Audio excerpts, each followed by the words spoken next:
大家好，欢迎来到中老年之音，希望大家都过得愉快。感谢您的订阅和忍耐，我们每天都陪伴您。过了60岁，才发现没有亲人，人老了，谁都靠不住。常言道，靠人人会跑，靠树树会倒，靠水水会流。在这个世界，谁都靠不住。跟朋友关系很好，就去依靠别人，谁知道别人抛弃你？跟亲戚关系还行，就去依靠亲戚，谁知道亲戚嫌弃你？有人会说，既然朋友、亲戚靠不住，那自己的亲人，比如父母、伴侣、孩子等等，始终靠得住吧？很难说，谁也无法保证，因为人性善变，人心难测，一时一个样，所以我们无法预测身边的亲人会做出什么事。有可能他们会对我们特别好，不离不弃；有可能他们会在我们贫穷的时候远离我们。大难临头各自飞是无法克服的人性，尤其是上了年纪的老年人，应该会有这一种感觉，貌似谁都靠不住。一位丧偶老人的心声，人到晚年就没有亲人了。陈老伯今年60多岁了，身体一直不太好，经常去医院。不幸的是，他老伴走得早，子女也背井离乡外出打工，他什么事都只能靠自己。每一年的春节是陈老伯最高兴的时候，因为他终于可以跟自己的子女团聚了。得知子女在外边也赚不到钱，陈老伯也不敢说太多。有病，他曾经跟大儿子说过，大儿子没放在心上，随便搪塞几句就过去了。他也跟嫁到外地的女儿说过，女儿直言养2胎很忙，现在自己也缺钱。身为父亲的陈老伯明白，老人有老人的艰难，可年轻人也有年轻人的不易。有可能年轻人的处境比老人的处境更艰难。春节的时候，子女也就在老家待3天，就返程回大城市了。望着子女远去的背影，陈老伯也感慨，人老了，早就没有什么亲人了，只有孤零零一个人。现实始终是残酷的，不少人有儿有女，可就是没有亲人。这陪伴2字，在这个年头，终究是一场奢望。先来谈谈父母。哪怕父母再有本事，也终究有离开的那一天，不可能陪伴我们到老。一代人有一代人的责任和使命，不可能做2代人的事。父母的人生需要他们自己去过，我们的人生也需要我们自己去过。我们无法影响父母的人生，父母也无法影响我们的人生。那些依靠父母的人，就算现阶段过得再安稳，随着他们的父母老去，那他们又能依靠谁呢？终究只能依靠自己。再来谈谈子女。父母生下了我们，我们也有了自己的后代，等于我们也会成为父母。成为父母的我们，不可能陪伴孩子到老，孩子也有自己的人生要追求，不可能时时刻刻待在我们的身边。孩子要赚钱，就需要背井离乡；孩子要发展，就需要去到更好的城市；孩子要结婚生子，就需要父母掏空棺材本，有儿有女，也有可能孤苦终老。最后，我们不妨谈谈伴侣。有人会说，大家一起结婚，不就是为了携手到老吗？说是这样说，而能不能做到，这是谁都无法保证的。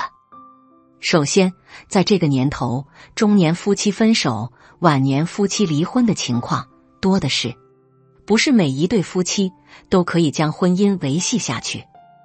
其次，世道无常，没有人知道意外和明天哪一个先到来。夫妻之间，哪怕没有遭遇意外，也总有一个人先离开，另外一个人晚离开。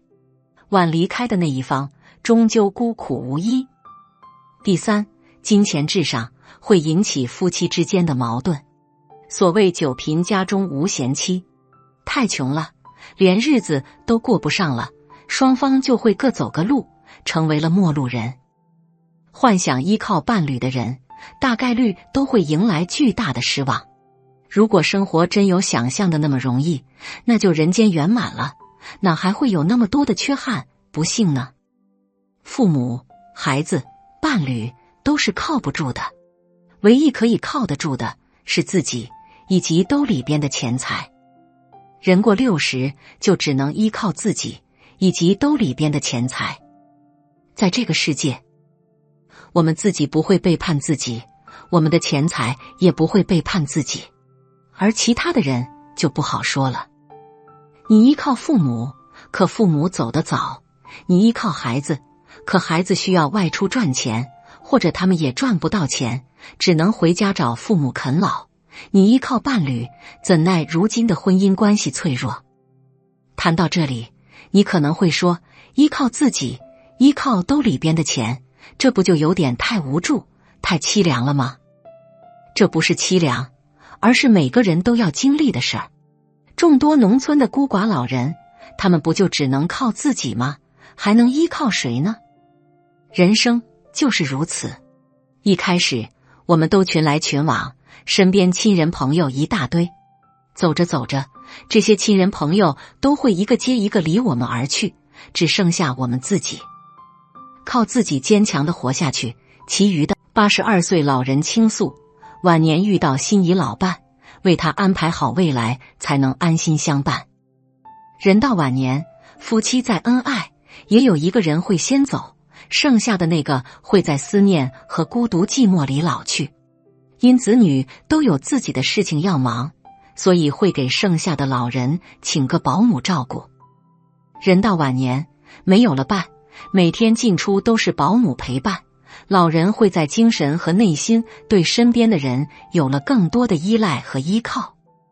有的老人就想让身边的保姆能够陪伴自己一辈子，就想跟保姆再婚，或者是搭伙过日子，以夫妻名义在一起生活陪伴。有的人能够有个很好的结局，也有的过着过着就会鸡飞狗跳，最后还是彼此伤心。保姆走了，老人再找人来照顾伺候。院区里82岁的曲大爷说，人到晚年遇到自己心仪的老伴，首先要为他安排好未来，他才能够安心的跟你相伴在一起过日子。倾诉人82岁的曲大爷，我今年82岁了，我有3个子女，都已经成家有孙辈人了，老伴走了10多年了。我现在跟小李在一起搭伙过日子，本来想领证再婚，可子女们不愿意，所以我们选择搭伙过日子。老伴走了的那几年，我一个人还能够自己解决生活问题。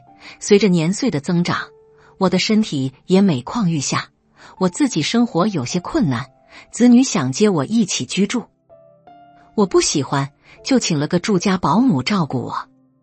小李最初来的时候才50多岁，这一晃10年过去了，我们现在依然相伴得很开心快乐。小李有自己的住房和退休金，独生女儿在外地结婚成家了。小李的老伴是早些年出意外走的，他一直也不想再找了，退休后没事可做，就想做保姆，再挣些自己的养老钱。小李最初的退休金才1000多点，确实是少了些。他来我这里主要是做3顿饭和打扫家庭卫生，洗洗涮涮的。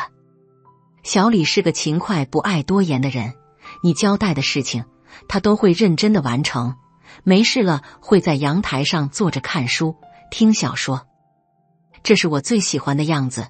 我们相处了有2年后，我对他是越来越喜欢了。我试着询问了他几次，有没有意愿跟我一起生活。小李也从侧面跟我说，让我先问问子女的意见是什么。我问了我的3个子女，他们不同意领证再婚，只是同意搭伙一起过日子。小李问我怎么个搭伙，我把自己的想法告诉了他。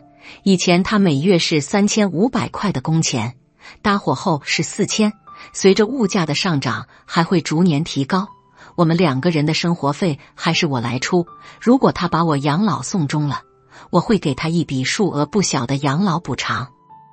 小李问为什么，我告诉他，他比我小很多，我要为他将来的养老考虑。如果我自私的让他跟着我10多年或者更长时间，到最后我走了，他依然什么也没有，那么以后他的养老该怎么办呢？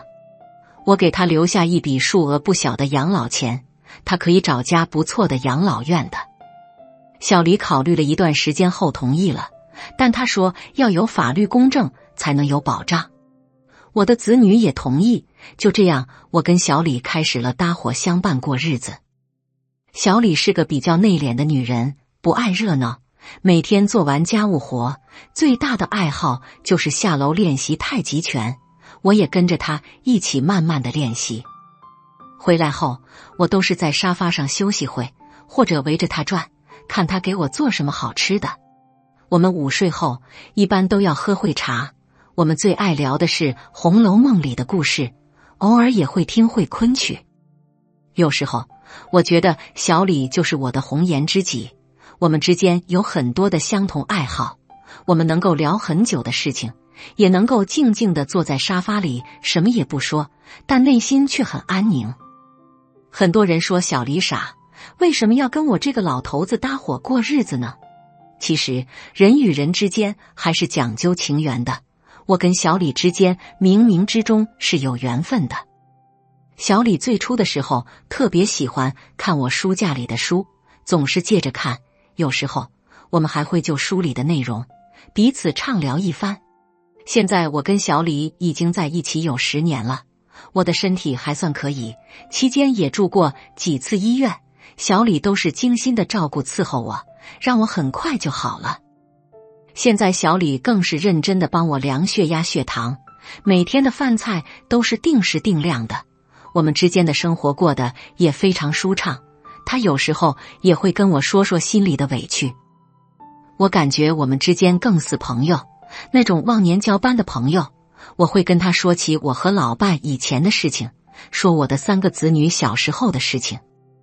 人到晚年似乎更爱回忆了，小李每次都是安静地听我说，然后会说一句，时光过得真快呀，一晃1年又过去了。我的大儿子比小李还大个2岁，我们之间的相处真的似朋友又似父女，更多的时候是我依赖着他，依靠着他。虽然我现在的身体还可以，小李也不小了，我感觉我们这样搭伙在一起的日子真的很美好，有些感情是不分年龄的，有的是心灵的共鸣。人到晚年，如果遇到了心仪的老伴，一定要珍惜彼此之间的情缘，不要轻易的错过，更不必把那些身外之物看得太重。对于比自己小很多的心仪老伴，要提前为他的未来养老做好准备，这样才能够让他安心踏实的跟在一起相伴过日子。这样做是对他的负责，也是一片真心的体现。喜欢一个人不是用嘴巴说出来的，而是要用实际行动做出来的。所以人到晚年，还是要尽量把自己的余生过好，不给自己和他人添麻烦和负担，彼此善待。到了晚年，做到2个字的人很有福。人生就像是一望无际的旷野，很容易就迷失了自己的方向。人生的每个阶段都要有对应的生活态度，要拿出所有的精力来打理自己的生活。到了晚年，就应该卸下自己的锐气，让心态变得平缓，不争，才能过好自己的日子。晚年的生活会过得怎样，取决于你用什么样的态度去对待生活。到了晚年，做到2个字的人很有福。这2个字便是不争，不与伴侣争输赢。人老了，会在某个瞬间看透，和老伴一起生活了大半辈子，彼此相依相守，感情早已经胜过了亲人。老来相伴是一种福气，夫妻之间若是出现了分歧和矛盾，无需争个高低胜负，适当的妥协，让一让爱人，维护好彼此的感情。不与伴侣争输赢，用一时的退让换取生活的和睦，才是真正的赢家。我的一个亲戚大家都说他是年纪越大，脾气越小。在家里，夫妻2个人有各自不同的意见时，他总会及时收住自己的话语，对老伴的意见表示完全支持。有的时候，就算是老伴错了，他也不会强硬的让老伴承认错误，而是大方地表示对错都没关系，只要老伴开心就行。也正因为他不与老伴争输赢，生活中少了很多的争吵与烦恼，日子过得和顺美满。不争的人能够珍惜和伴侣相互陪伴的日子，会更多的包容对方。懂得不争的人会为自己积攒更多的福气，让夫妻感情更好，晚年生活更顺遂。不与亲人争谁过得好。亲人之间有的时候也会有矛盾，有纷争。有的亲人也会因为你过得好而心生嫉妒，眼红你的好日子。在和亲人相处的时候，若是总比较谁过得好，谁家的子女更孝顺，彼此之间难免会产生一些嫌隙。既然彼此是亲人，就要拿出与亲人相处的气度与关爱，不要相互比较。海明威说，优于别人并不高贵，真正的高贵应该是优于过去的自己。到了晚年，不管自己的生活过得好还是差，都不要与亲戚争谁过得好。争赢了会伤到亲人，输了自己心里也会不舒坦。若是亲戚过得好，要真心为对方感到高兴；如果亲人过得不如自己，也不要过分显摆自己，而是要主动关心对方。有福之人不会与亲人争谁过得好，会努力带给亲人帮助和鼓励。好好维护亲人之间的感情，让自己的晚年生活多一些温暖和陪伴。不与子女争对错。父母和子女之间，不管感情有多深，在观念上很容易产生冲突和代沟。父母有自己的人生阅历，而子女有自己的想法与坚持，往往谁也说服不了谁。若是一定要争个对错，可能会伤了彼此的感情，于双方都不利。记得曾经看过这样一段视频，说的是，儿子准备辞了单位的工作，去外面的世界闯一闯。父亲心里更希望儿子能够稳稳当当、顺顺利利的生活，不求大富大贵，只希望吃喝不愁。最初，父亲很反对儿子的决定，但是看到儿子的坚决，便放弃了与儿子争辩，让儿子随自己的心意去做吧。他知道，如果不让儿子去试一试，去闯一闯，儿子一定不会死心，也不会安心过日子，还不如就让儿子去外面历练一番，也算是一种成长。后来，儿子在外闯出了成绩，父亲很欣慰，儿子也很感谢父亲的支持和鼓励，父子之间的感情更深了。有福之人不与子女争对错，不会将自己的想法强加在子女的身上，他会选择放手，让子女自己去寻求一个答案。不管是对是错，子女都能够得到锻炼，得到成长。人到晚年，要静下心来过自己的日子。人老了，要试着把自己所操心的事情放一放，让自己的生活轻松一点。减少与人争辩，不要过分追求谁胜谁负，用心经营自己的日子才是最重要的。要努力维护自己与伴侣和亲人之间的感情，给自己积攒更多的福气，让晚年生活。71岁再婚大爷坦言，大病一场后才知道，保姆比老伴更像亲人。我叫张林，今年71岁，生活在湖南永州。我是退休干部，有退休金，生活条件很好。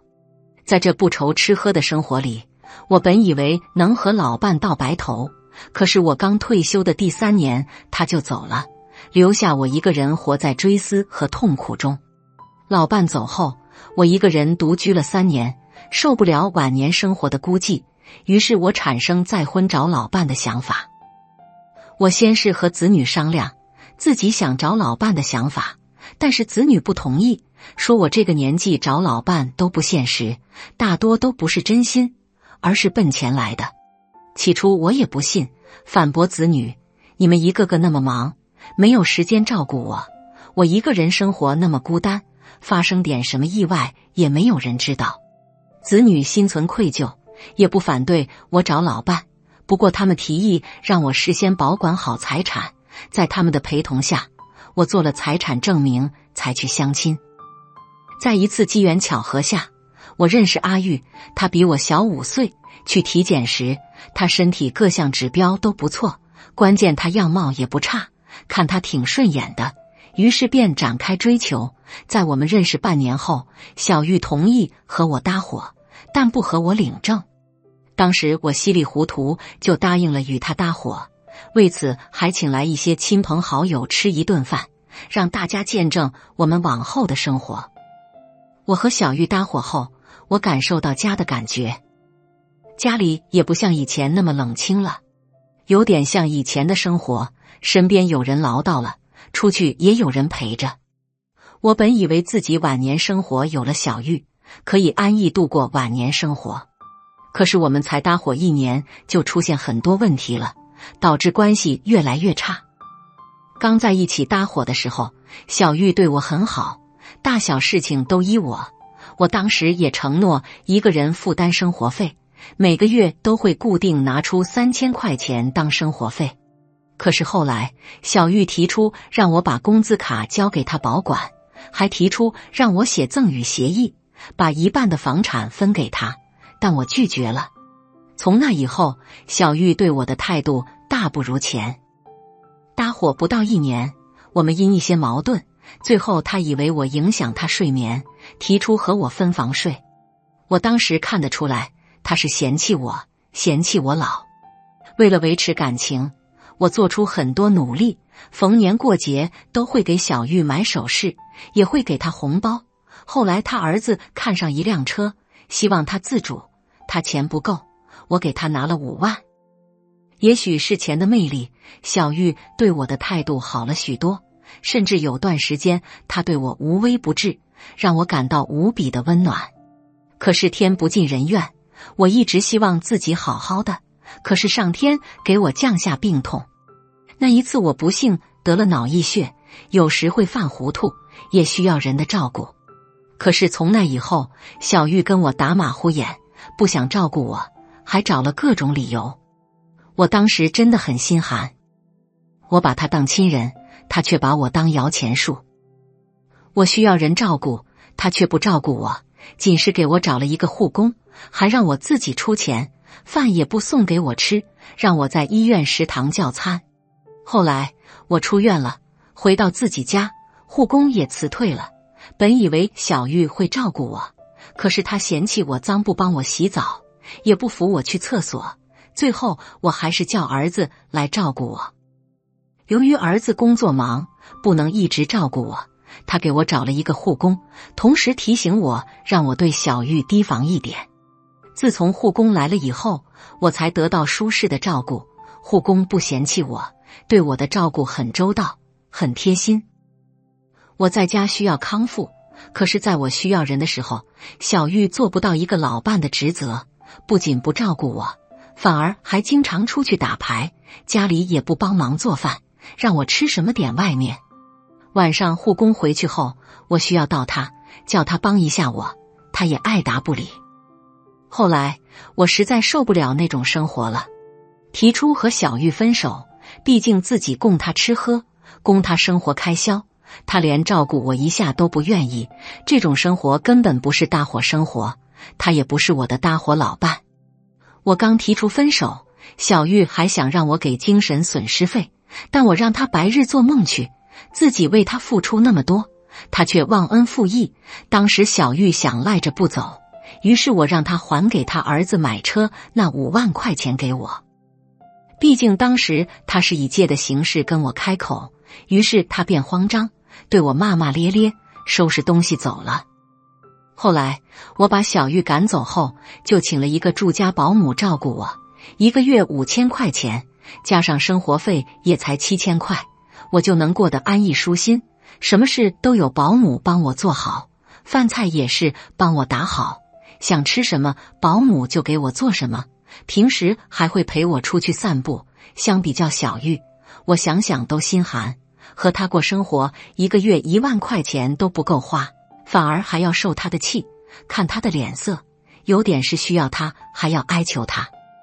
经历了这次遭遇，我看清和小玉搭伙那段时间，那种生活根本不是什么搭伙生活，而是花钱买个摆设，对方花着我的钱，住着我的房子，我需要照顾的时候躲得远远的。所以我不认为我和小玉分手可惜，反而是及时止损。同时我也给自己下了一个决心，以后不再找老伴，而是请保姆照顾我的余生，那种生活才叫享受。一些不知情的朋友对于我和小玉分手，请保姆养老很不理解，还说请保姆不好，没有精神上的慰藉。但是我有了这次遭遇，更加明白自己需要什么。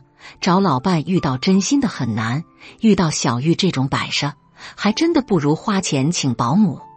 至于别人说我被保姆蛊惑，还是说我愚蠢，我都无所谓，因为我知道什么样的生活才是最舒适的。我和小玉分手后，一直都是保姆照顾我，如今也过了1年，在这段时间里，保姆对我无微不至的照顾，让我身体恢复得不错。在这期间，我没有和保姆红过脸，保姆始终很尊重我，我让她做什么，她都不会反驳。我可以感觉到保姆的照顾比起再婚老伴不知好多少倍，也更像亲人的照顾。所以余生无论怎么样，我都不会再婚了。我只请保姆养老，花的钱不多，还顺心。同时我也奉劝所有的单身老人，再婚一定要谨慎，如果对方不是真诚的，千万不要去碰，发现问题一定要及时止损，不要等到退休老人的真心话，这4种老伴我不会要，宁可单过。老年人再婚早已不是新鲜事了，对此人们有着不一样的看法。有的人支持老年人再婚，理由有3点。首先，人越到老越害怕孤独，孤独的感觉会让人生活得很痛苦。老人退休后无所事事，需要有一个人陪伴他。其次，年轻人生活压力巨大，无暇照顾老人，老人有个伴可以相互照顾。最后，老人独居会让儿女不放心，有个人在身边出了事情，儿女可以及时知道。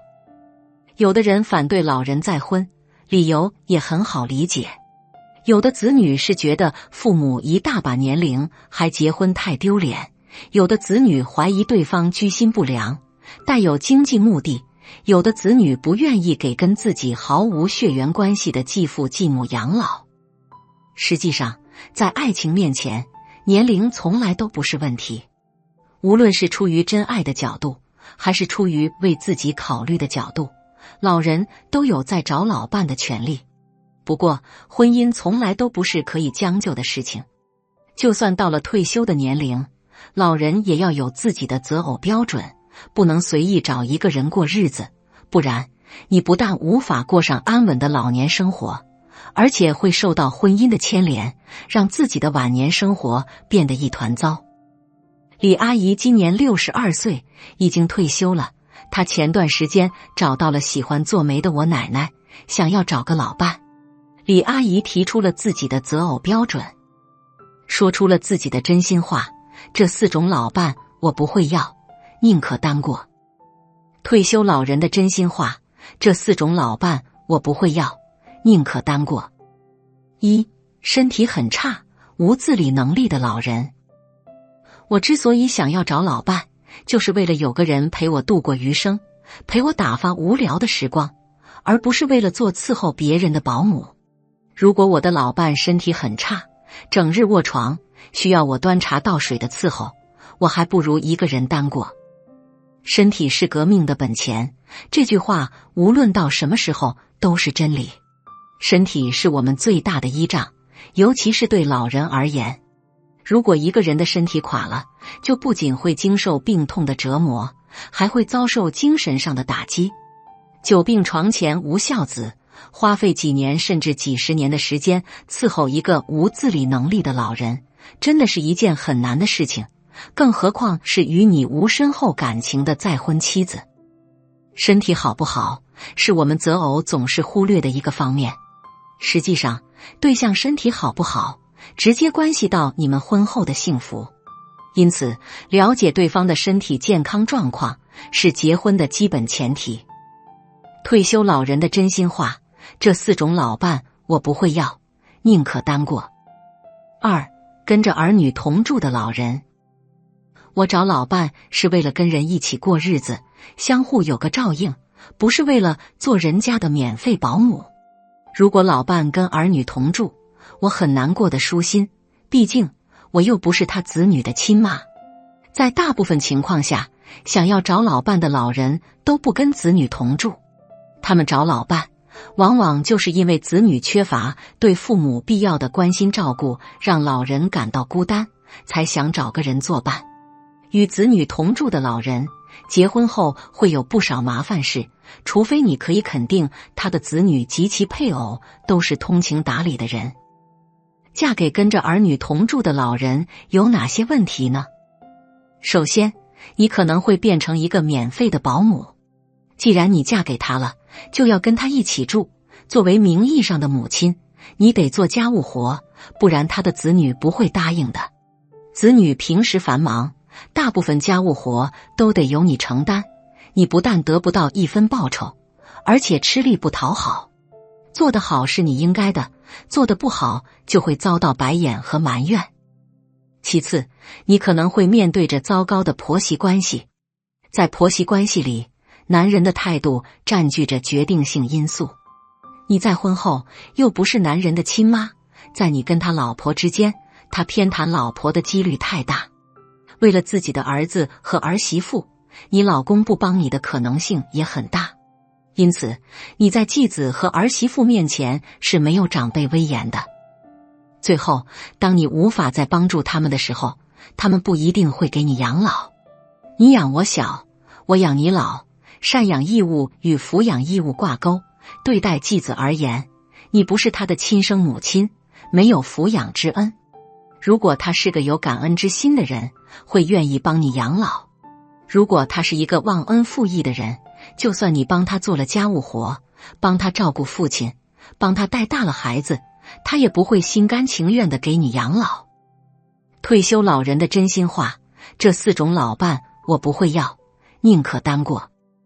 3. 脾气不好的老人。我们都上了年龄了，不能轻易生气，不然对身体的伤害太大了。如果我的配偶脾气不好，我也不会接受的。我这么大岁数找个人结婚，是为了好好过完剩下的日子，不是为了找个人陪我吵架，把我气进医院的。生气是一种既伤神又伤身的事情。对待年纪大的人而言，保持心情愉悦、心绪平稳是极其重要的事情。动不动就跟人吵架、闹冷战，对自己和他人都没有好处。如果配偶脾气不好，夫妻2人不仅容易吵架，还容易动起手来。对老人而言，肢体上的碰撞也是极其危险的事情。再者，容易吵架的婚姻也很难过得安稳幸福，还不如单身。退休老人的真心话，这4种老伴我不会要，宁可单过。4. 有不成器子女的老人。如果子女不成器，这样的人绝对不考虑。我不要求他的子女是大富大贵的人，可以让我过上好日子，但是也不可以是那种不成器到需要啃老的人啊。如果我嫁给了他，岂不是要一起被啃老？无论到什么时候，经济因素都是婚姻必须考虑的一个问题。就算是老人再婚，也需要有钱才能过日子。如果老人家里有个不成器的子女，就很容易拖垮家庭，影响到父母的晚年生活。偏袒孩子是为人父母的一大特点。即使子女再不争气，很多老人也狠不下心，会选择拿自己的退休金供子女啃老。如果你嫁给了这样的老人，不但需要拿自己的金钱养家糊口，还得防止他的子女打起你婚前财产的主意。如果你不愿意给钱供他的子女啃老，夫妻争吵就会无可避免。无论你多大，婚姻都是一件需要严肃对待的事情。婚姻开不得玩笑，也经不起瞎折腾。与其所嫁非人，不如单身着。也许你56岁大妈自述，从保姆变成妻子后，不但收入有了保证，晚年生活也越来越幸福。56岁的张翠英，为了给儿子准备婚房，到马俊家做了住家保姆。为了有个栖身之所，张翠英答应了马俊的求婚，却没想到马俊给了她一个幸福的晚年生活。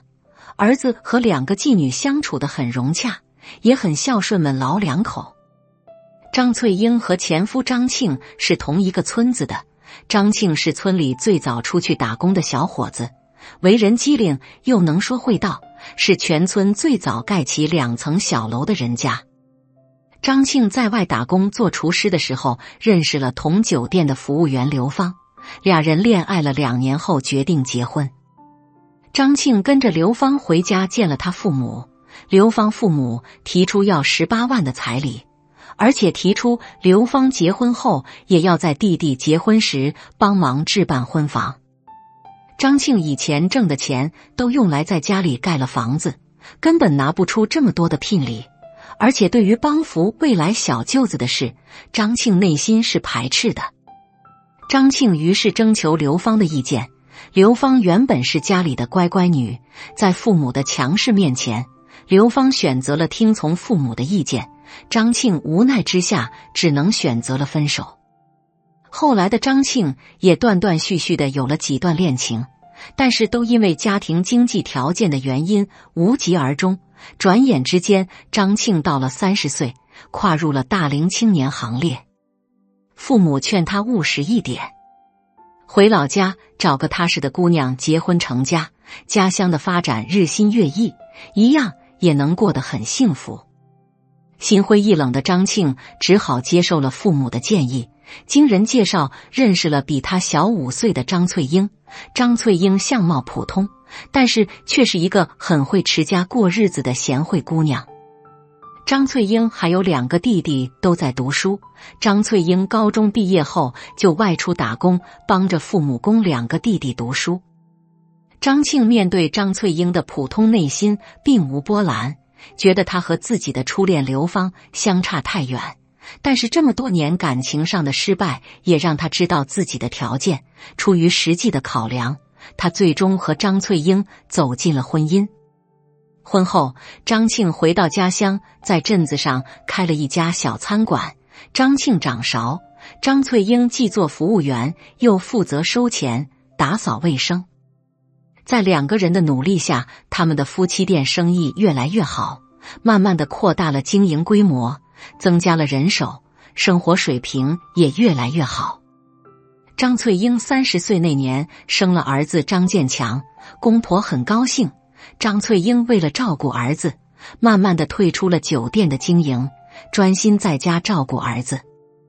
儿子6岁那年，张翠英觉得儿子上学了，就想再回酒店上班，也减轻人工成本。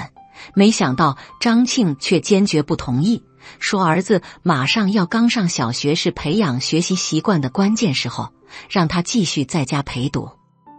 一开始，张翠英觉得丈夫关心儿子很高兴。有一次，张翠英有事去店里的时候，发现店里有个新的30多岁的收银员。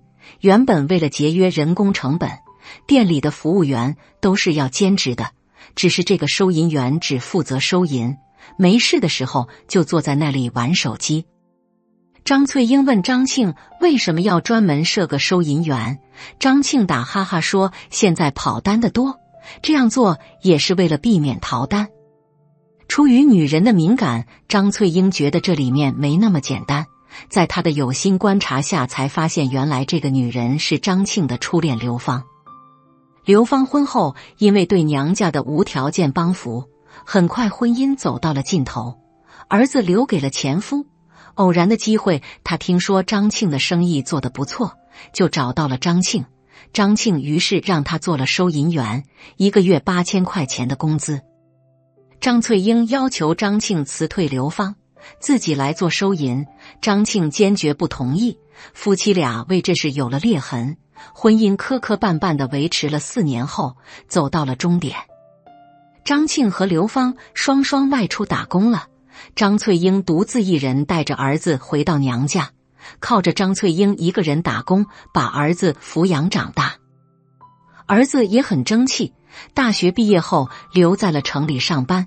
张翠英拿出多年的积蓄，在城里给儿子首付买了一套90平的房子。张翠英留在城里和儿子一起生活。张翠英端过盘子，做过促销员，也做过家政服务和保姆。儿子也很争气，在工作之余还出去做兼职开滴滴。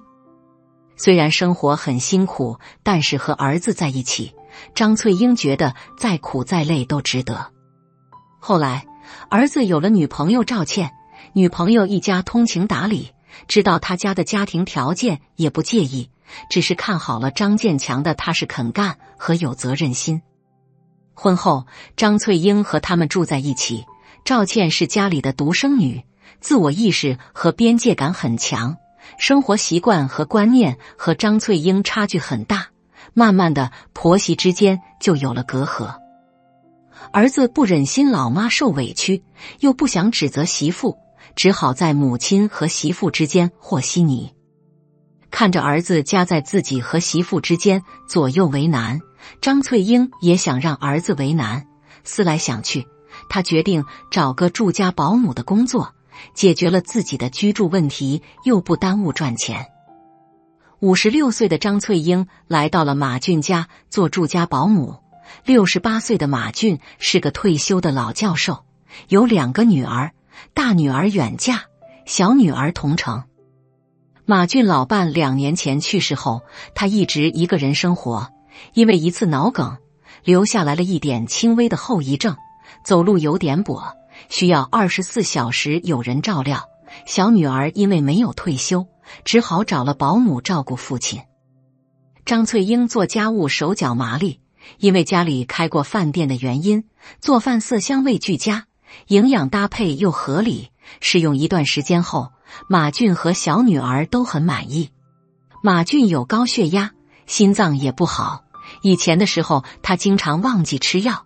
张翠英为了避免忘记吃药，手机给他设置了闹钟，明天按时提醒他吃药，每天早上陪他出门遛弯，锻炼身体。因为马俊的腿脚不灵便，张翠英每天都要给他做按摩，促进血液循环，帮助他康复。在张翠英的精心照顾下，马俊恢复得越来越好。马俊的2女儿很感谢张翠英的付出，也会经常买了小礼物或者衣服送给他。每次2女儿一家3口回家看望马俊时，张翠英都会根据他们一家3口的口味做好饭菜等他们。后来一天晚上2点多的时候，张翠英突然听见马俊微弱的呼叫，她赶紧跑过来一看，马俊的脸色不好，她赶紧问他哪里觉得不舒服。这时候马俊已经说不出话来了。张翠英赶紧给马俊女儿打电话，对方却始终没有接。无奈之下，张翠英拨打了急救电话，一个人把马俊送到医院。路上她不停地拨打女儿电话，却始终没人接听。无奈之下，她只好给儿子打电话，让儿子张建强带着钱赶到医院帮忙。在医院里，张建强忙前忙后的办理各种缴费手续。马俊女儿也终于回了电话，原来手机在震动上，他们睡沉了没听见。等马俊女儿赶到医院，看到张翠英母子在照料父亲，很感动。马俊是突发脑梗，因为救治及时，生命无虞，只是后期要不断的康复。经过1年的康复训练，马俊能慢慢的走动，生活也能简单自理。这1年时间里，张翠英毫无怨言地陪着马俊辗转在不同的康复医院里进行治疗，每天严格按照医生的要求给他做按摩，每天督促他做康复。有一次在医院里，医生看着尽心照顾马俊的张翠英，感慨地说：“大叔，你老伴对你真好啊，把你照顾得这么好。”一句话让2个人闹了个大红脸，但是医生的话也触动了马俊内心里一缕别样情愫。一天，马俊看着帮自己做康复的张翠英，深情地说：“小张，如果你不嫌弃我，我想娶你，咱们俩一起生活吧。”张翠英很意外，她想了想说：“我其实很需要钱，我要给我自己的后半生攒钱养老。咱们结婚后，我的身份变了，但是还要照顾你，可是却没有了收入。”马俊说：“这个我想过了，你放心，我会给你的晚年生活提供保障。每个月我还想会像现在一样给你5800块钱，生活费由我负担。只是房子在我女儿名下，但是我会让你住到100年之后。”张翠英听了没有马上表态，只是说要回去和儿子商量下，也让马俊和2个女儿商量下，免得造成了孩子们之间的矛盾。反倒不如这样的雇佣关系来得简单。马俊和2个女儿说了这事后，2女儿很支持父亲的选择，对于父亲的财产安排表示没有异议。张建强说：“只要母亲不觉得辛苦，他也没意见，毕竟做保姆觉得累了可以选择不做，结婚后就要承担照顾马俊的责任了。”在孩子们的见证下，张翠英和马俊举行了简单的婚礼。婚后，马俊把工资卡交给张翠英支配作为2人的生活费用，张翠英原本的工资都由2个女儿转到她的卡上，作为将来张翠英的养老金。张翠英更加用心地照料马俊的饮食起居，1日3餐都精心打理，给他做食疗。周末的时候，张建强也会带着妻儿过来看望2位老人家，有时候还会叫着马俊女儿一家一起出去吃饭。本来张翠想要省钱在家吃饭，马俊都会提出去饭店，不想让他做这么多人的饭菜，免得他太辛苦。每次吃完饭后，张建强和马俊的女儿都会抢着结账。2家的孩子遇到问题也会互相帮助，遇到事情也会有商有量。马俊还立了份遗嘱，一旦他比张翠英先离世，他的这套房子张翠英可以住到去世。每次看到张翠英和马俊在小区里互相搀扶着遛弯聊天，很多人都很羡慕他们这份幸福和温馨。很多老人之所以觉得再婚老伴靠不住，是因为内心里对彼此没有放下戒心，总觉得双方各有子女，私心里都是偏心自己的儿女。其次，很多人对于再婚没有安全感，总觉得对方是为了自己的钱财，因此导致互相防备，各怀心思。第三，很多人受到社会一些观念的影响，总觉得半路夫妻不够情深。其实，不管是初婚还是再婚，夫妻之间的感情一定是要靠彼此的互相培养，尤其是再婚夫妻，更要把很多事情放到桌面上谈开。尤其是在很多事情上和子女处理好，大事互相商量，小事上多包容和理解对方。再婚老人也要多和自己的子女沟通，让子女理解和接受老年人对再婚感情需求。家庭生活不争对错，只讲爱，就会其乐融融。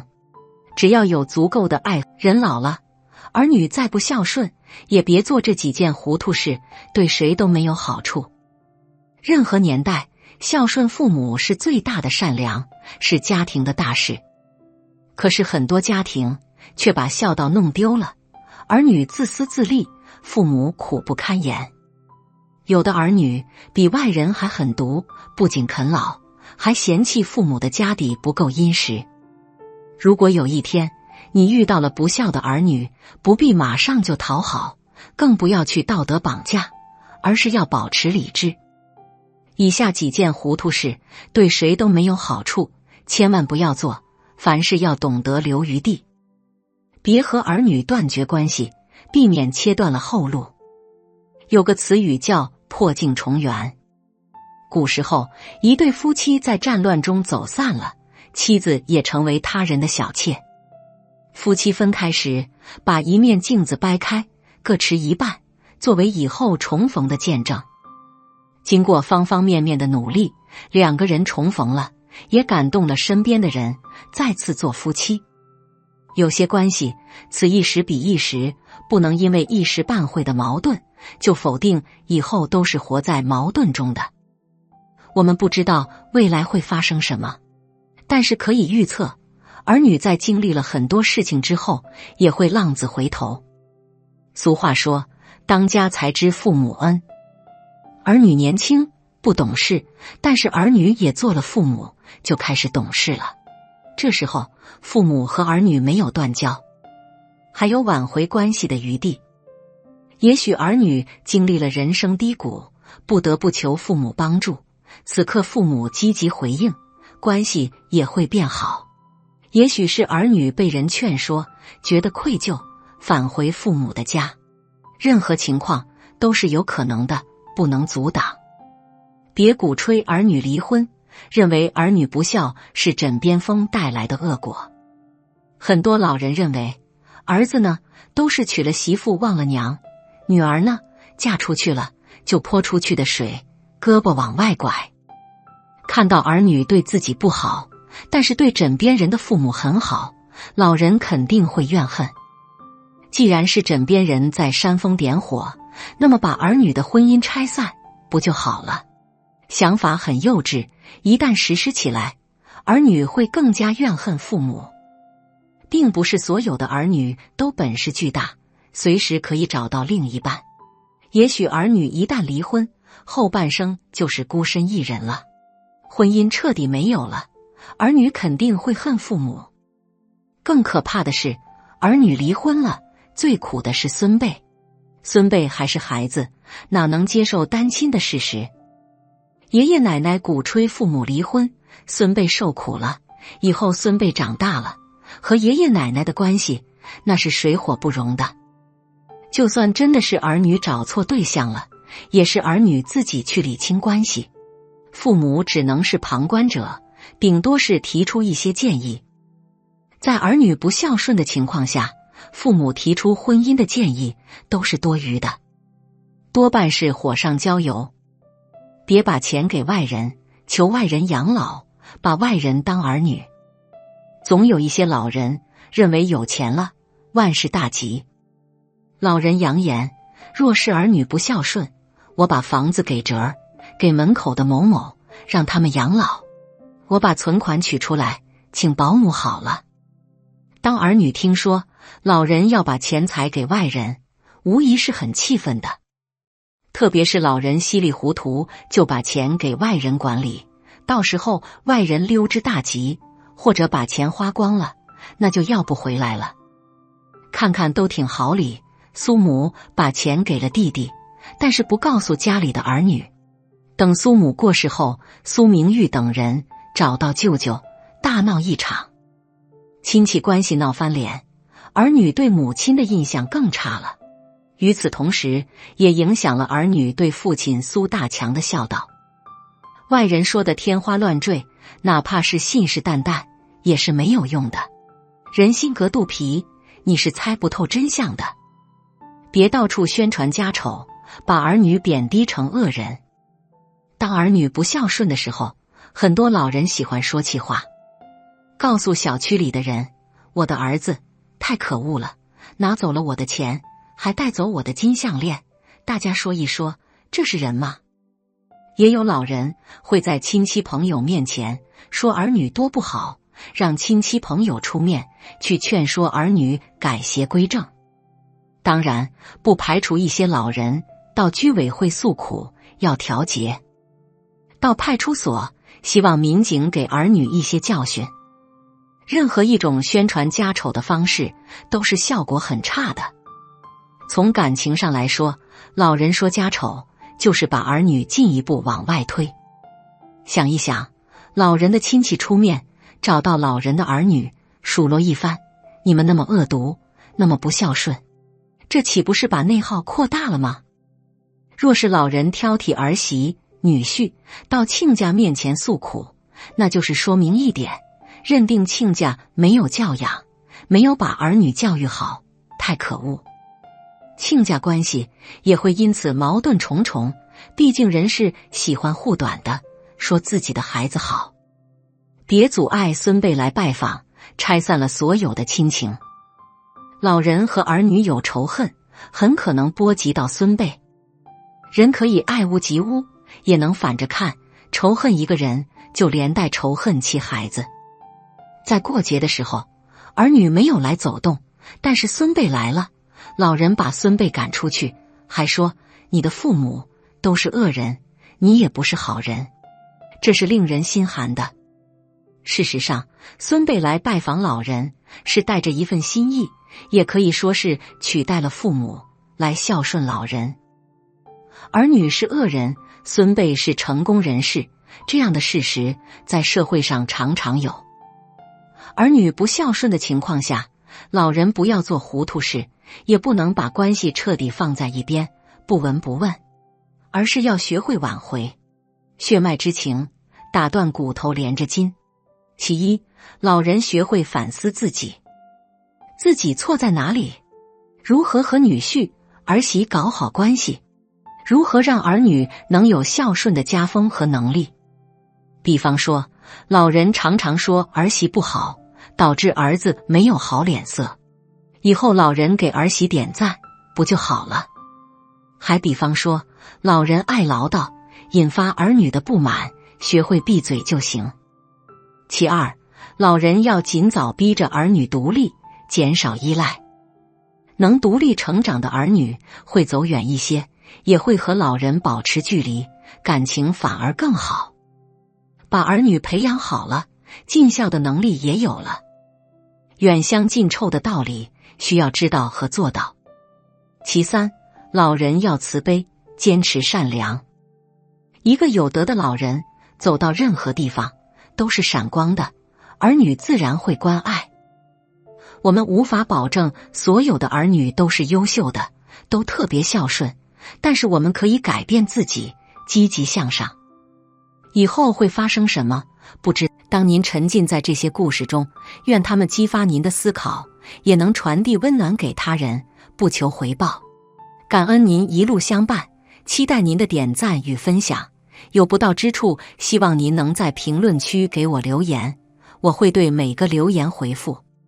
我也迫切地希望能与您就任何话题进行交流。